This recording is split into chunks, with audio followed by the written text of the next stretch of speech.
Up, up, down, down, left, right, BA. That's the era of gaming I came from. And while this isn't some kind of nostalgia trip, maybe a little bit of a nostalgia trap, but not a trip, it makes you think about the fact that there really aren't that many cheat codes in games anymore. In fact, they've kind of gone the way of the dodo. And while some people miss it and some don't, it's an interesting game design question. Hey folks, it's Falcon, and today on GameRanx, we ask the question, why have cheat codes disappeared from video games? Cheat codes used to be like contraband. Way back in the day, you could get them from friends at school. You'd have to write them down on paper and not lose the paper, or you'd have to get them out of magazines, and magazines cost money. Or you just had to try the Konami code on everything. This isn't Konami, but I don't care. I'll try it anyhow. As it turns out, it doesn't work. Interesting. There's a reason it was called the Konami code. It was for Konami games. From the early days of my gaming experience in the middle of the 1980s, yes, I am an old bird, all the way up through the early 2000s, cheat codes seemed to be a little bit of a bonus that you could get and do extra things with, depending on how you wanted to use it. Some people used them because they weren't that good at the game. I use them because I like cheating. That's right, I'm a sinner. No, I'm kidding. So let's talk about a couple of misconceptions as to why you might get rid of cheats. The first one is that games have gotten easier. Whether or not they actually have isn't what I'm talking about. This is not the reason that cheat codes have gone away. Cheat codes have never specifically just been about the difficulty of the game. Although for some people, and this is not to shame, the previous thing I said was just a joke, there are codes like invincibility and skip level that, well,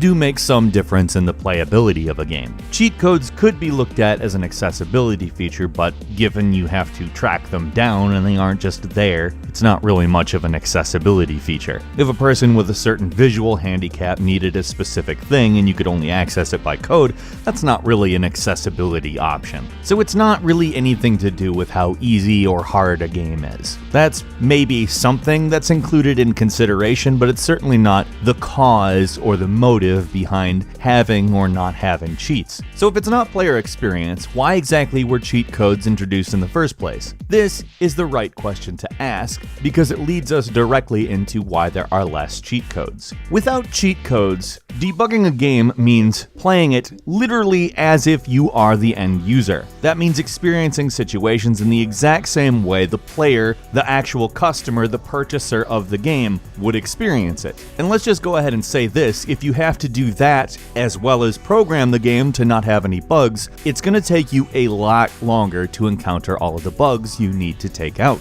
In the cases of collision detection, you are also dealing with enemies, you're dealing with obstacles, you're dealing with everything, like I said, that the player deals with. So when you're just traveling around a level, trying to push all of the walls to make sure the whole thing is solid and the collision detection works right, invincibility kind of, well, is a good thing. If you're testing the collision detection on a projectile from an enemy that automatically aims at the player, it makes sense to turn off clipping and to just float through the wall and see if the wall stops the projectiles. In the case of older games, it was a little bit more difficult to implement these things. You didn't really have a console because you were playing a game that was maybe on a Nintendo Entertainment System, therefore you had a controller, hence the need to create combinations of buttons to press to enable or disable certain modes. Back in the times of those consoles, once the debugging process was over, it was a little bit more difficult to remove any bits of code without accidentally messing something else up. The coding wasn't particularly modular, especially for gaming consoles where the developer kit was typically incredibly non-complex, and games were written in a far more linear and straightforward process. This meant that any dependencies that were created in the code were usually more cost-effective to just allow the cheat code to continue to exist. Changing lines of code in a long linear list of instructions can easily break large amounts of the code, so it just made more sense not to do that. Not to mention, again, since it was linear, you had to do more searching, finding, and just from a time perspective alone, it made more sense not to remove the cheat codes. As development moved to computers, this became less and less of a problem. You could debug from a console, and therefore you didn't need to make codes, so to speak, but rather commands. This is why most PC games that have cheats do it through a console, and also why the cheats always sound like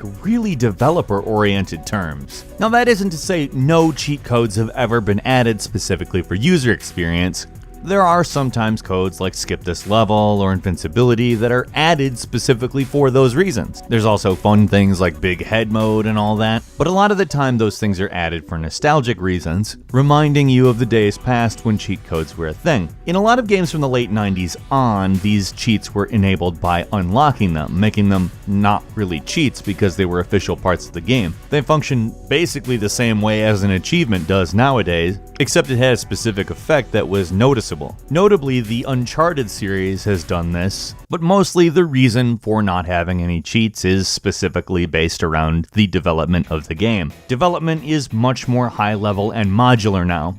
Programming languages work around calling from different modules in different areas, and it's much easier to go back and forth in and out of things without actually affecting a whole lot of stuff. To put it in the simplest terms possible, it's much easier to remove cheat codes and debug modes now in 2017 than it ever has been. The fact is, some cheat codes make a game too easy and therefore less fun. If a game isn't the best story you've ever had, but the gameplay is the reason why to play it, then why would you want to jump through it easily and bypass all of that good gameplay? That's not really a good design decision, although it does create a pretty good argument to have a great narrative in your game, yes? I'm sorry, you'll never get an argument against narrative in a game from me. That's not to say if a game doesn't have cheat codes, it's because there's not a good narrative in it. It's just saying there's different motives for doing cheat codes, and a lot of those motives are just nullified in modern game design due to the fact that everything is much more accessible from the back end. That being said, given the fact that they remove these debug things,